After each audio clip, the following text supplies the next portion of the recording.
Welcome to Luca is a Billionaire, where the only thing I invest in is your answers.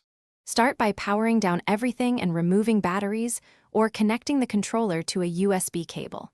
You do this to isolate power issues first. Weak cells or a dead internal pack cause blinking.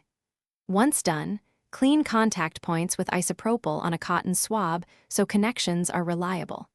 Make sure the console or PC is off to avoid wireless interference when you begin repairing. This initial housekeeping prevents chasing software steps when the problem is purely electrical and saves time. Next, plug the controller in with a known good USB cable and verify input on the console or PC. This tests hardware and drivers fast. If wired works, update the controller firmware through the Xbox Accessories app or console settings because outdated firmware causes blinking and connection failures.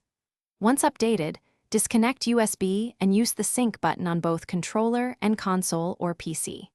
If pairing fails, switch USB ports or cables and try another device to narrow the fault to controller, host, or cable. Finally, perform a factory reset on the controller by holding the Pair Plus menu and view buttons for about 10 seconds, then attempt repairing. This clears persistent state issues. If problems persist, test Bluetooth pairing versus the Xbox wireless dongle because different radio stacks can behave differently. As a key troubleshooting tip, keep one device ready that successfully pairs, compare logs and behavior.